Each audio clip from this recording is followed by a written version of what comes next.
Hello, my name is Santana Rainfall, and today I wanted to talk about shot calling in Splatoon 3. In my opinion, the majority of comp Splatoon players don't really know how to shot call effectively. They generally focus too much on information calls, they don't focus enough on calls to action, and they don't have the confidence that they'll make the right call.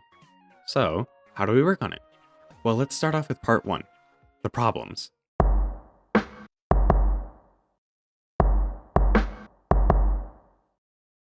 Okay, so first of all, let's talk about the most common mistake with shot calling being an overemphasis on location comms. But what even are location comms? Well, location comms are calls that simply relay information to your team. They sound something like roller on left street or E-leader on snipe. These types of comms, while they are useful, they don't do much on their own. Tetra's behind us, you say. But what do you want me to do about it? I can fight it if you want, but maybe you wanted me to ignore it. The issue isn't the location comm itself, but it's the lack of direction of what to do with the information that becomes a problem. Many players focus far too much on location comms, which in all fairness is a good start to becoming a good shot caller, but by putting so much emphasis on location comms, you can actually overwhelm your team by saying too much. If everyone calls out different things on the map, then it can get very easy for the team to split up and take different fights instead of working together. This issue actually rolls into the next problem that most players have, which is not enough emphasis on calls to action. Many players don't even realize that this is a problem to begin with. So what exactly even is a call to action? Well, it's the shot call that tells you what to do. It would sound something like, push their plat or paint their zone.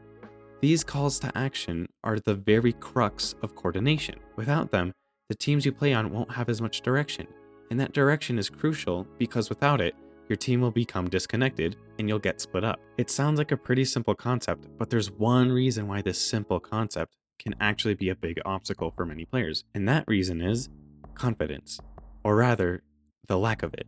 It can be simple to say that all you need to do is say what to do, but many players don't feel comfortable giving commands or directions, which ends up serving as a big obstacle. So where does this discomfort come from? Well, it could come from a lot of things, but one of the more common places is that it comes from lack of confidence. So for the sake of the video, we're going to be focusing on that. Many players often worry about saying the wrong call, and with that, they fear that they will lead their team to doom. Nobody wants to be the one that makes the call that makes the team lose. It's a very valid fear, but this fear prevents growth, coordination, and confidence.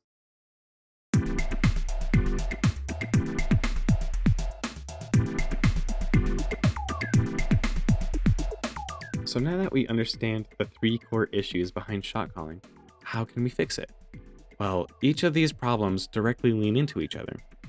When you have the confidence to give a call to action, you'll naturally be using them more. And because you'll naturally be using more calls to action, you'll naturally use location comms less often. So if we want to have less emphasis on location comms, then we need to use more calls to action. And if we want to use more calls to action, then we need more confidence. So how do we get more confidence? Confidence can't magically appear out of nowhere, but there are 2 ways to help it out. The first method is by having a change in mindset. The reason why we're afraid to make calls is because we don't want to make bad calls that make our team lose.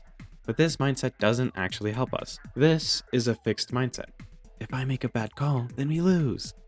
This mentality doesn't help us learn and grow because it doesn't give us the space to make mistakes and get a feel for how to shot call. Instead, we want to have a growth mindset that encourages learning and gives us the space to make mistakes so that we can grow from them. We want to go from, if I make a bad call, we lose, to, if I make a bad call, then I can learn from it and do better next time. I understand that making the game-losing call can be really scary, and to be frank, it's embarrassing too.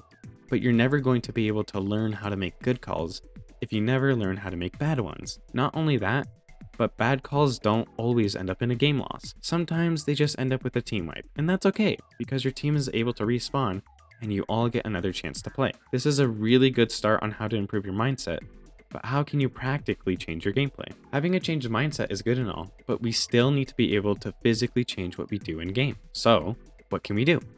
We create a plan. Having the confidence to shot call is brilliant, but all that confidence is all for naught if we don't know what we're trying to shot call in the first place. This is where creating a plan is incredibly useful.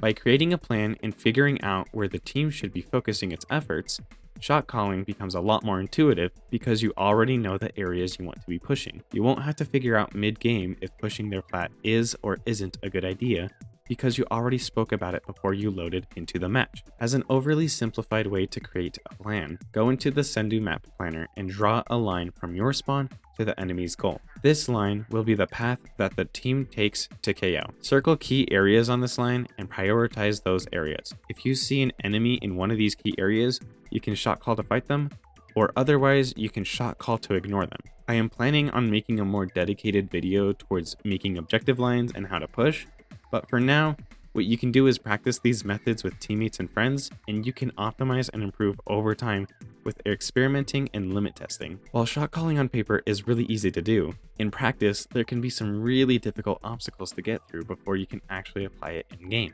Anybody can get through those obstacles, however, with a change in mindset and some planning beforehand. But other than that, if you enjoyed the video, please consider subscribing and have a good day.